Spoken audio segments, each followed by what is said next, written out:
भारतीय चित्रपटातल्या जे संगीत आहे आणि पार्श्वसंगीत आहे या दोन्ही फॅक्टर्समध्ये आमूलाग्र बदल घडवणारा हा संगीतकार आज मात्र गुगलवर सर्वात जास्त सर्च केला गेलेला भारतीय कलाकार आहे. पंचमला त्याच्या 87व्या वाढदिवशी मनपूर्वक शुभेच्छा देतोय मी. 80च्या उत्तरार्धात उतरती काळा लागलेल्या पंचमला फ्लॉप संगीतकार असा नाही पण अनलकी म्युझिक डायरेक्टर हा टॅग लागला होता. पंचम हा हिरा होता, तो काही काळ चमकला आणि लोप पावला असं झालं नव्हतं, तर त्या हिऱ्यावर जाणीवपूर्वक एक झाकोळ दाटला होता. तो इंडस्ट्रीतल्या स्पर्धेतून म्हणा किंवा इतर राजकारणाने म्हणा हा झाकोळ पंचमचं महत्व कमी करत गेला. पण पंचम संपला नव्हता हे त्यानं पुढे जाऊन सिद्ध केलं.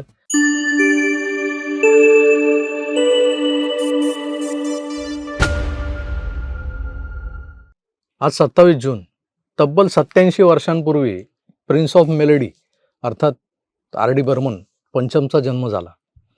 1965 ते 1985 या 2 दशकांचा कालावधी आपल्या अलौकिक संगीतानं गाजवलेल्या पंचमची खऱ्या अर्थानं ओळख आमच्या पिढीला व्हायला 1994 साल उजाडावं लागलं. 1942 अ लव्ह स्टोरी या सिनेमाचं संगीत रिलीज करताना HMVनं पंचमच्या अकाली एक्झिटचा पुरेपूर फायदा करून घेतला. 1942 अ लव्ह स्टोरीच्या गाण्यांनी वेड लागलेले कित्येक तरुण जे संगीत रसिक होते, ज्यांना थोडा कान होता संगीताचा, अशी मंडळी मग पंचमच्या आधीच्या चित्रपटांची गाणी शोधू लागले. तेव्हा इंटरनेटचा फारसा प्रचार आणि प्रसार झालेला नव्हता. नाक्यावरच्या कॅसेटवाल्याकडे आर.डी. बर्मन या नावाची विचारणा होऊ लागली. चिकित्सक मंडळी या क्षेत्रातल्या जाणकार बाप माणसांकडे विचारायला जाऊ लागली की आर.डी. बर्मन नेमका होता कोण, आणि राहुलदेव बर्मन अर्थात पंचमचा पुनर्जन्म झाला. याच दरम्यान पंचमच्या गाजलेल्या गाण्यांच्या रिमिक्सच्या कॅसेट्स या बाजारात खोऱ्यानं येऊ लागल्या आणि पंचम काय चीज होता हे तेव्हा आमच्यासारख्यांना उमगू लागलं.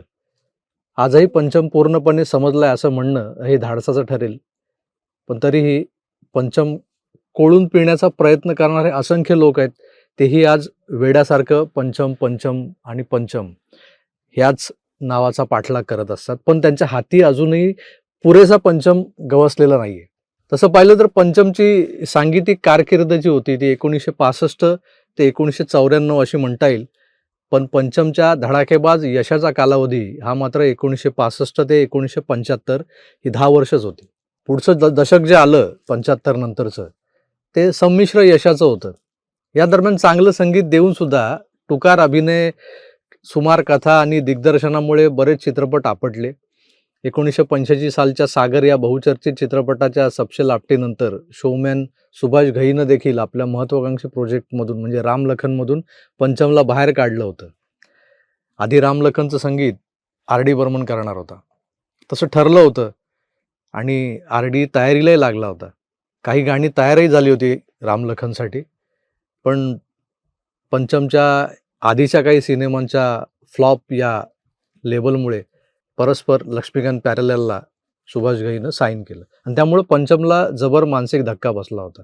त्यात त्याच्या हितशत्रूंनी केलेली पंचम संपला या अशी जी काही ओरड होती ती इंडस्ट्रीत जोर पकडत होती. आणि असं असताना गुलजारचा इजाजत नावाचा सिनेमा रिलीज झाला.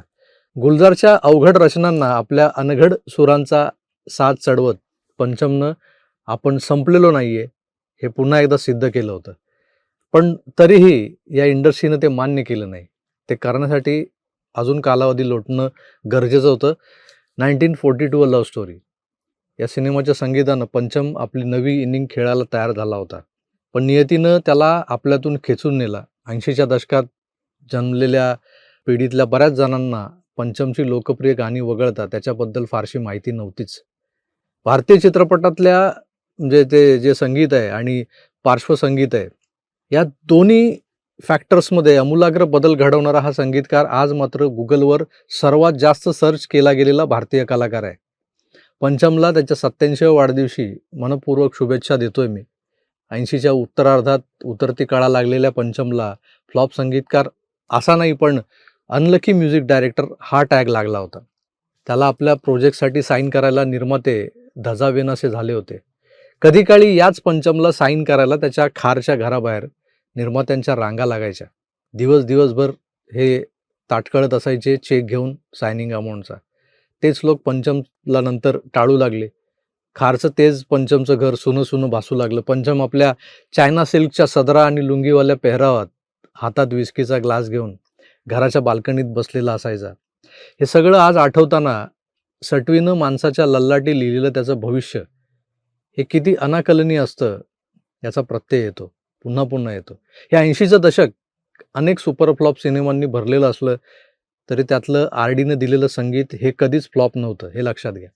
या दरम्यान आलेले आनंद और आनंद, इश्क इश्क इश्क आणि अगदी काही वर्ष आधी आलेला रणधीर कपूरचा दिल दिवाना, हे असे जे काही सिनेमे आहेत हे कोणाच्या खिचगणतीत नसतील, पण पंचमनं या चित्रपटांना दिलेलं एक जे काही संगीत आहे हे खास बर्मन स्टाईलवालं होतं आणि त्यातली गाणी ऐकताना आजही ते जाणवतं आपल्याला.